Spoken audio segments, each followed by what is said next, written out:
हरि शरणम। नवा अध्याय श्री कृष्ण का उखल से बांधा जाना।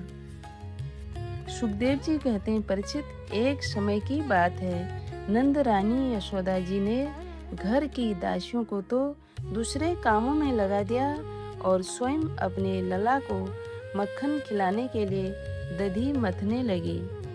परीक्षित, मैंने तुमसे अब तक भगवान की जिन जिन बाल लीलाओं का वर्णन किया है, दधी मंथन के समय वे उन सब का स्मरण करती और गाती भी जाती थी। वे अपने स्थूल कटी भाग में सूत से बांधकर रेशमी लहंगा पहनी हुई थी। उनके स्तनों से दूध स्नेह की अधिकता से चूता जा रहा था और वे कांप भी रही थी। नेति खींचते रहने से बाहें कुछ थक गई थी। हाथों के कंगन और कानों के कर्णफूल हिल रहे थे। मुंह पर पसीने की बूंदें झलक रही थी। चोटी में गुथे हुए मालती के सुंदर पुष्प गिरते जा रहे थे। सुंदर भौं वाली यशोदा इस प्रकार दही मथ रही थी।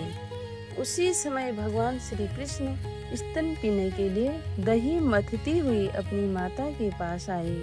उन्होंने अपनी माता के हृदय में प्रेम और आनंद को और भी बढ़ाते हुए दही की मथानी पकड़ ली तथा उन्हें मथने से रोक दिया। श्री कृष्ण माता यशोदा की गोद में चढ़ गए। वात्सल्य स्नेह की अधिकता से उनके स्तनों से दूध तो स्वयं ही झर रहा था। वे उन्हें पिलाने लगी और मंद मंद मुस्कान से युक्त उनका मुख देखने लगी। इतने में ही दूसरी ओर अंगीठी पर रखे हुए दूध में उफान आया। उसे देखकर यशोदा जी उन्हें अतृप्त ही छोड़कर जल्दी से दूध उतारने के लिए चली गई। इससे श्री कृष्ण को कुछ क्रोध आ गया। उनके लाल लाल होंठ फड़कने लगे। उन्हें दांतों से दबाकर श्री कृष्ण ने पास ही पड़े हुए लोड़े से दही का मटका फोड़ डाला। बनावटी आंसू आंखों में भर लिए और दूसरे घर में जाकर अकेले में बासी माखन खाने लगे। यशोदा जी औटे हुए दूध को उतारकर फिर मथने के घर में चली आई। वहां देखती है तो दही का मटका कमोरा टुकड़े टुकड़े हो गया। वे समझ गई कि यह सब मेरे लाला का ही करतूत है। साथ ही उन्हें वहां न देखकर यशोदा माता हंसने लगी।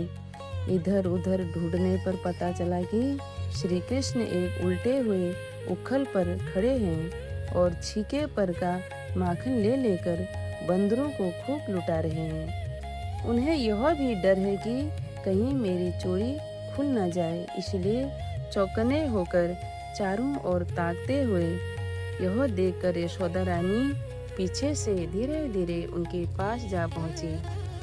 जब श्री कृष्ण ने देखा कि मेरी माँ हाथ में छड़ी लिए मेरे ही ओर आ रही है, तब झट से ओखली पर से कूद पड़े और डरे हुए की भांति भागे। परीक्षित, बड़े बड़े योगी तपस्या के द्वारा अपने मन को अत्यंत सूक्ष्म और शुद्ध बनाकर भी जिनमें प्रवेश नहीं कर पाने की बात तो दूर रही, उन्हीं भगवान के पीछे पीछे उन्हें पकड़ने के लिए यशोदा जी दौड़ी चली जा रही है। जब इस प्रकार माता यशोदा कृष्ण के पीछे दौड़ने लगी, तब कुछ ही देर में बड़े बड़े एवं हिलते हुए नितंबों के कारण उनकी चाल धीमी पड़ गई। वेग से दौड़ने के कारण चोटी की गांठ ढीली पड़ गई। वे ज्यों-ज्यों आगे बढ़ती, पीछे पीछे चोटी में गुथे हुए फूल गिरते जाते। इस प्रकार सुंदरी यशोदा ज्यों-ज्यों करके उन्हें पकड़ सके। श्री कृष्ण का हाथ पकड़कर वे उन्हें डराने धमकाने लगी। उस समय श्री कृष्ण की झांकी बड़ी विलक्षण हो रही थी। अपराध तो किया ही था, इसलिए रुलाई रोकने पर भी न रुकती थी। हाथों से आंखें मल रहे थे, इसलिए मुंह पर काजल की स्याही फैल गई थी। पिटने के भय से आंखें ऊपर की ओर उठ गई थी। उनसे व्याकुलता सूचित होती थी। जब यशोदा जी ने देखा कि लल्ला बहुत डर गया है, तब उनके हृदय में वात्सल्य स्नेह उमड़ आया। उन्होंने छड़ी फेंक दी। इसके बाद सोचा कि इसको एक बार रस्सी से बांध देना चाहिए, नहीं तो यह कहीं भाग जाएगा। परीक्षित, सच पूछो तो यशोदा मैया को अपने बालक के ऐश्वर्य का पता न था, जिसमें न बाहर है, न भीतर, न आदि और न अंत, जो जगत के पहले भी थे, बाद में भी रहेंगे। इस जगत के भीतर तो हैं ही, बाहरी रूपों में भी हैं, और तो क्या जगत के रूप में भी स्वयं वही हैं। यही नहीं, जो समस्त इंद्रियों से परे और अव्यक्त हैं, उन्हीं भगवान को मनुष्य का सा रूप धारण करने के कारण पुत्र समझकर यशोदा रानी रस्सी से उखल में ठीक वैसे ही बांध देती है जैसे कोई साधारण सा बालक हो। जब माता यशोदा अपनी उद्यमी और नटखट पुत्र को रस्सी से बांधने लगी, तब वह 2 अंगुल छोटी पड़ गई। तब उन्होंने दूसरी रस्सी लाकर उसमें जोड़ी। जब वह भी छोटी हो गई, तब उसके 7 और जोड़ी। इस प्रकार वे ज्यों-ज्यों रस्सी लाती और जोड़ती गई, त्यों-त्यों जुड़ने पर भी वे सब 2 अंगुल छोटी पड़ती जाती। यशोदा रानी ने घर की सारी रस्सियां जोड़ डाली, फिर भी वे भगवान श्री कृष्ण को न बांध सकी।